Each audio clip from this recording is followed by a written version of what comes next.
يا ربنا اعترفنا بأننا اقترفنا وآننا أسرفنا.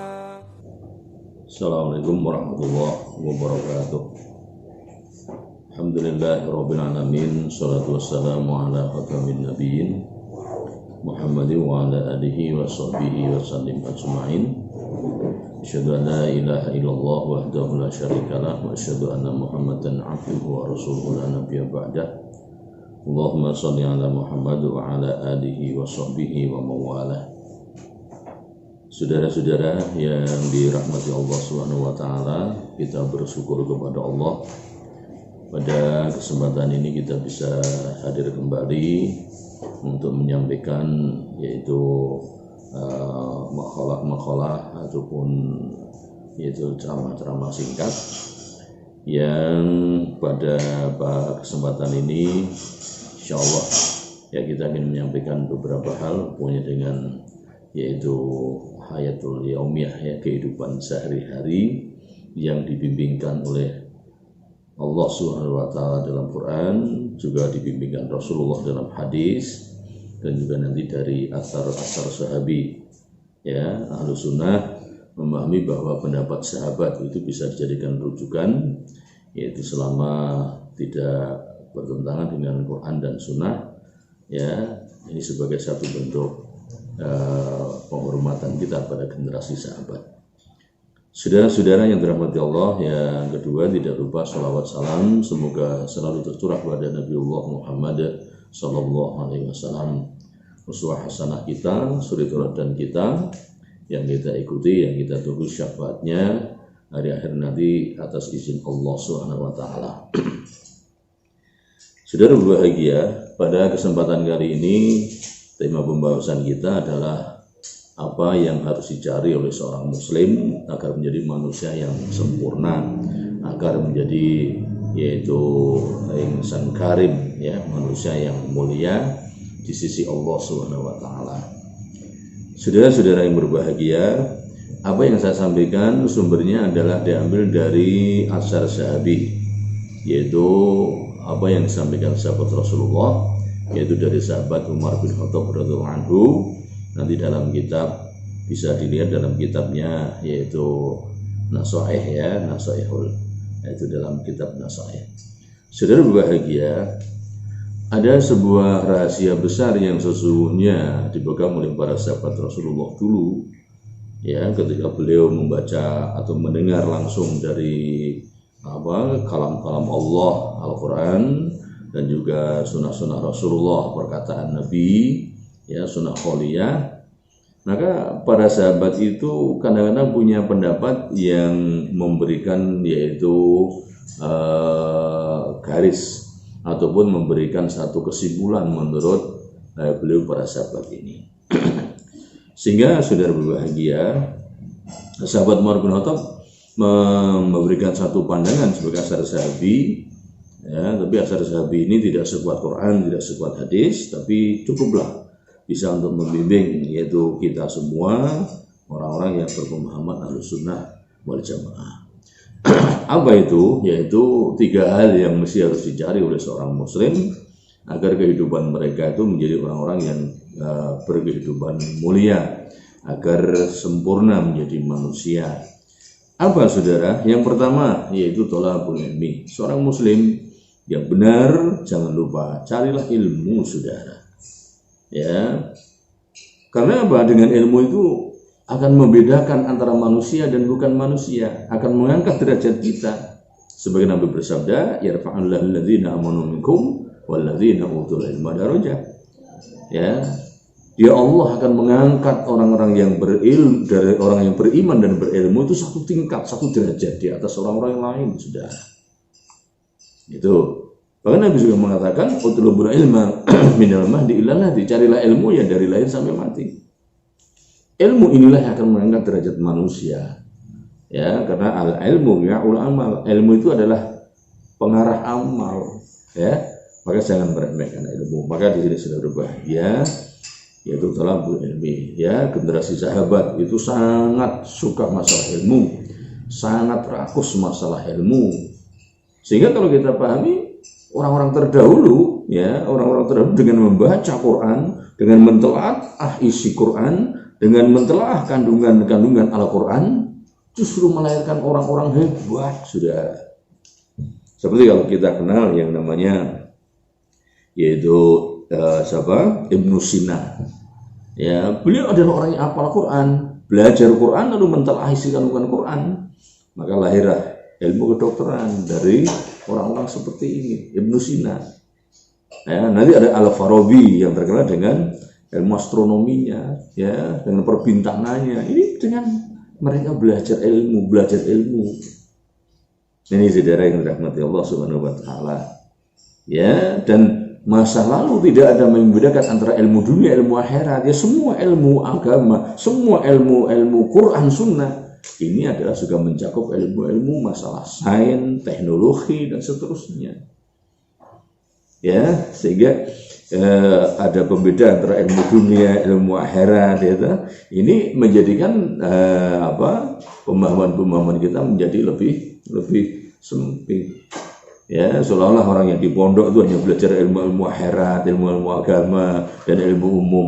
Tidak, saudara. Ilmu agama akan signifikan dengan ilmu umum, dan ilmu umum pun itu juga bisa saling mendukung dengan kebenaran agama Islam, karena agama Islam tidak mungkin bertentangan dengan sains dan teknologi. Sudah berbahagia yang dirahmati Allah Subhanahu wa taala. Yang pertama, jangan lupa seorang muslim itu harus pandai, seorang muslim harus berilmu. Ya, tidak mengukur ilmu itu dengan hanya ijazah dan seterusnya. Ya, S1, S2, S3-nya, ya, belum tentu orang-orang yang memiliki ilmu formal itu juga belum tentu dia bisa. Tapi paling tidak, saudara, dengan ukuran formal itu ada standar untuk dunianya, ya. Ini yang pertama, saudara. Jadi Islam sangat menganjurkan agar kita menjadi orang-orang berilmu. Jika Quran yang pertama kali turun ya surat Al-Alaq ayat 1-5, ya Iqra, bacalah. Dengan membaca kita akan tambah ilmu, dan mentelaah kita akan bertambah ilmu. Ini yang pertama. Yang kedua, setelah kita telah pun ini, apa yang harus dicari agar kita menjadi manusia sempurna? Yang kedua apa? Yaitu telah rezeki. Orang hidup jangan lupa cari rezeki. Ya, carilah rezeki, carilah kasab, biaya hidup, saudara. Allah Subhanahu wa taala berfirman, ya ayyuhan nasu kulu mimma fil ardi halalan thayyiban. Orang yang beriman, makanlah apa yang di muka bumi ini yang halal lagi baik.